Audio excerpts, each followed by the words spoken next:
조갑제TV 시청자 여러분 안녕하십니까. 2021년 11월 19일 정오를 막 넘었습니다. 김형석 연세대 명예교수 100살 넘으신 분이죠. 철학자십니다. 이분이 오늘 김형석 칼럼을 동아일보에 실었는데 제목이 나라가 병들었는데 잘못했다는 사람이 없다 였습니다. 그런데 이 글을 읽어보다가 문재인 정권의 본질을 이념 독재라고 규정한 내용이 나와서 과거에 이광수 선생이 했던 이야기하고 똑같은 맥락입니다. 역시 철학자가 분석하는 그 프레임이 다르구나 하는 것을 느끼게 되었습니다. 그 대목을 제가 좀 설명해 드리려고 합니다. 김형석 선생은 이렇게 주장을 합니다. 문재인 정권은 이념 정치를 택했기 때문에 정치 방향과 방법이 이미 정해져 있다고 착각을 했다. 국제 경험이 부족한 법조계 출신과 운동권 산하 책임자들이 청와대와 여당의 핵심을 차지하면서 국민들이 원하는 정치를 떠나 대한민국다운 위상까지 혼란스럽게 만들었다. 이념 정치는 국민들을 전례 없는 분열과 대립으로 몰아넣었다.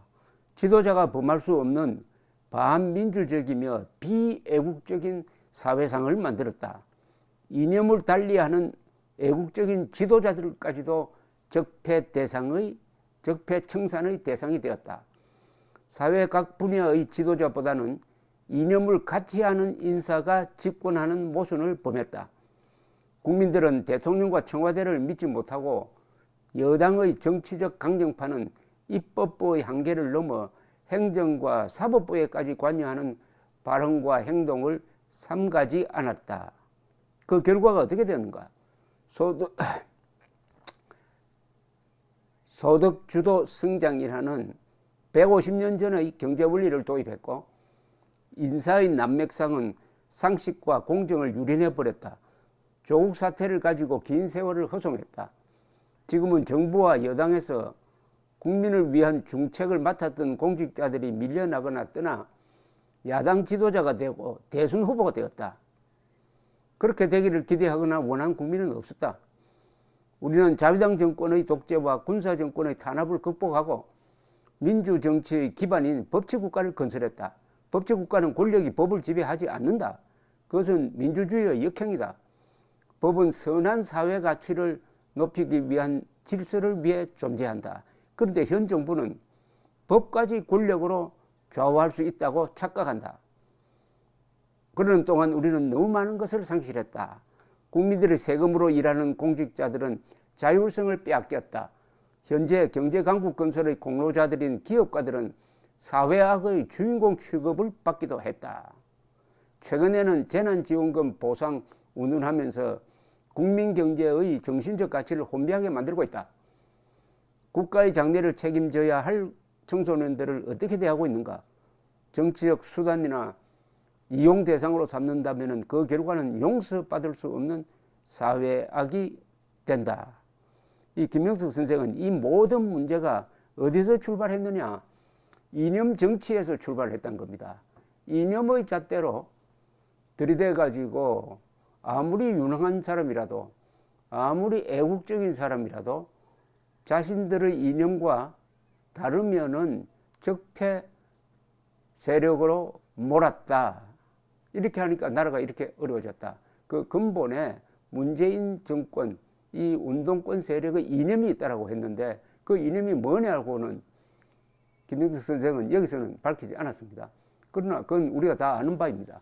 그것은 일각에서는 문재인 정권 내부에 주사파 세력이 핵심이다. 주사파는 주체사상이라는 철학을 연구하는 집단이 아니고 김일성 세력이라는 겁니다. 김일성에게 영혼을 판 자들이 권력을 잡았던 겁니다. 이거 끔찍하지 않습니까? 김일성에게 영혼을 판 자들이 문재인 정권의 한 핵심에 있다. 거기에 대해서 그런 비판을 해도 이 정권은 납득할 만한 해명을 하지 않고 우리는 과거에 민주화했는데 당신은 그때 뭐 했느냐, 이런 엉뚱한 답변으로 넘어갑니다. 그렇다면 인정한다고 봐야죠. 이 정권 내부에 김일성주의자들이 있다. 김일성주의자들은 반역 세력입니다. 이적 세력입니다. 쉽게 말하면 이 문재인 정권 안에 이적 세력, 반역 세력이 있다. 그것도 심장부에. 이걸 사실상 인정하고 있습니다. 왜냐? 정치에서는 반박되지 않는 거짓말은 진실로 통한다고 합니다. 반박되지 않는 합리적 주장은 진실이라는 이야기죠. 그것은 문재인 정권이 사실상 그렇게 인정하고 있다는 겁니다. 그것을 김형석 선생은 이념 정치라고 그랬어요. 쉽게 말하면 김일성주의 정치를 했다는 겁니다. 문재인 정권이 청와대에 들어앉아가지고 문재인 대통령이 그 주변에 있는 김일성주의자들한테 이용되었다. 그리하여 대한민국을 파괴하고 가장 중요한 대한민국의 법치를 파괴했다. 는 합리적 의심을 정당화하는 것이 오늘 김형석 선생의 이념 독재라는, 이념 정치라는 이 아주 명확한 규정입니다.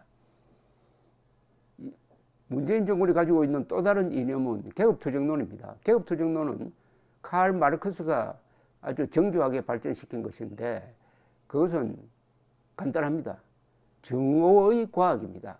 인간이 가지고 있는 여러 선한 점을 다 상무시해버리고 계급투쟁론이라는 정오와 분열의 이론을 가지고 요걸 국민들에게 또는 저들이 말하는 인민들에게 퍼뜨려 가지고 사람들이 미움을 가지고 체제를 뒤엎도록 만드는 그런 동력원이 바로 이 계급투쟁론입니다.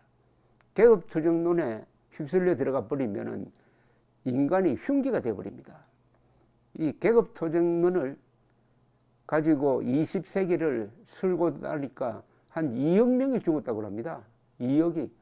스탈린 치하에서, 모택동 치하에서, 김일성 치하에서 죽은 사람들 다 합치면은 또 다른 데서 공산주의로 해서 내전이 일어나고 쿠데타가 일어난 것까지 다 합치면 한 2억이 죽었다는 겁니다. 2억이.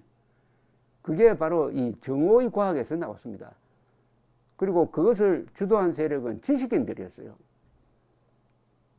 크메르 루즈라고 있습니다. 캄보디아의 옛날 이름이 크메르 루즈인데 이게 1970년대에 정권을 잡은 다음에 인구의 3분의 1을 죽였습니다. 이 핵심 세력이 프랑스에 유학을 갔던 지식인들이었어요. 거기서 프랑스에서 나쁜 계급투쟁론을 받아들여 가지고 인간 말살의 원리로 만들었습니다. 크메르 루즈의 킬링 필드나 그것보다 훨씬 더한 김일성의 킬링 필드나 이게 다 계급투쟁론에서 출발했고 문재인 세력의 사상적 뿌리는 그쪽과 통하고 있습니다.